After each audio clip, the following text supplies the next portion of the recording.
March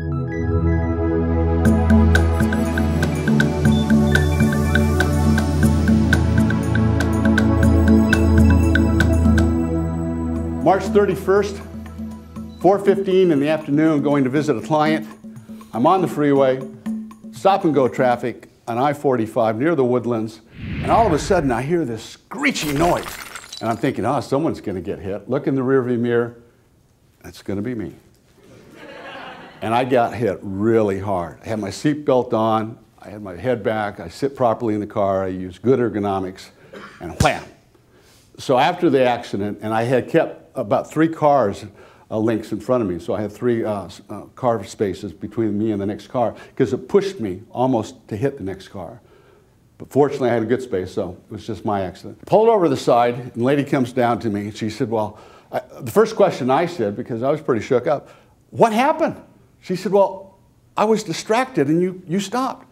I said, well, it's stop and go traffic. I said, why were you distracted? She said, well, I was on my cell phone. Like, hey, don't you understand? I'm on my cell phone. You know, that's why I was distracted. You can't be on your cell phone when you're driving.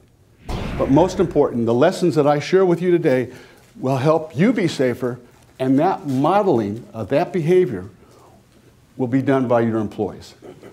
And you'll have techniques and some ideas that maybe you didn't have before. Maybe I'll reinforce things you know. Maybe I'll share some things with you that you didn't know. A safety attitude is simply this. It's to recognize those things that can cause you an injury or an accident, or an injury and accident to someone around you or a loved one. If you can't recognize it, how can you prevent it? Is it realistic to expect to have an accident-free job site? Now that's a question. Yes. Yes, it is. It is.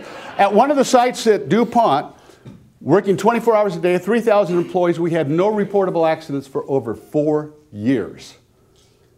I know it's possible. I've seen it. I'm going to share with you 4 behaviors that in my years of doing accident investigations were involved in 86% of those investigations. So 4 behaviors to look at. The first behavior to look at, complacency.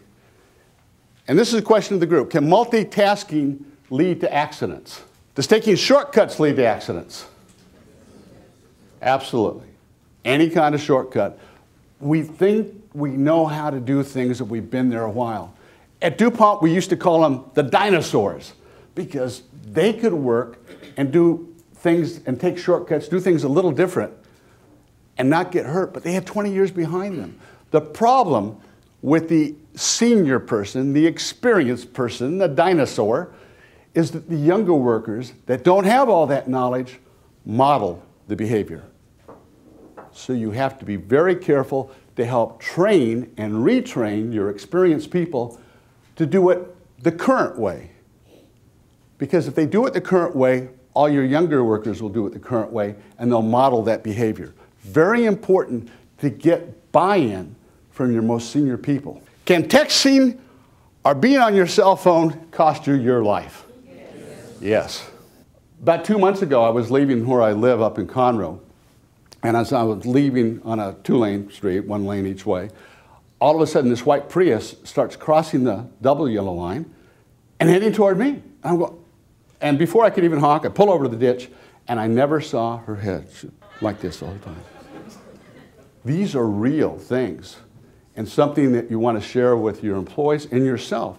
Because if you don't answer the phone in the car, and you don't text in the car, then hopefully they won't, and they get to work, and they get home safely.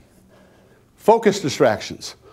What sort of distractions can get in the way of your employees at work? That's right, it's a hectic environment we work in. It's a hectic environment you work in, especially in the kitchen, small place, a lot of things going on. Fatigue. Anyone you know? Okay, can insufficient sleep and poor diet result in a lack of focus at work? How many? We agree with that? Yes. What's the most important meal of the day? Breakfast. And I put this up here. Does travel affect your internal circadian rhythm? Yes. Let's say you had to travel through a couple of time zones and you go to work immediately. remember that your focus is going to be a little less.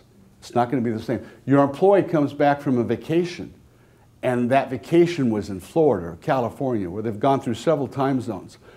It's going to take them a few days before they get back to their normal focus, their normal circadian rhythm, the biological clock within us. Knowledge decay. Can keeping current prevent accidents and save lives? Yes. Keeping current and safety keeping current in their practices absolutely prevents accidents and can save lives. And can an employee doing a repetitive action lead to an erosion or relaxation of safety standards? Yes, because anytime we do a repetitive action, that was one of the key things that we worked at day in and day out. We always said it doesn't matter how good you were yesterday, it's what today is. And we had people working around terrible things that one little sniff would do you in. But they've been there 20 years, so they thought they were immune, and they weren't immune to it. Every day they had to focus on safety, just like in your kitchen. It doesn't matter how safe you were yesterday, it's what today brings. You have to be safe every single day and every single hour. It has to be on your mind. And that's why I said that paradigm shift was so important, because we have to think about safety 24/7. Because if we're thinking about safety at home, and we model that when we drive to work, and we're safe at work, it's a core value. It takes a while to make that paradigm shift, that change from just thinking safety at work, thinking safety all the time. Thank you very much. I'm Chris Loomis.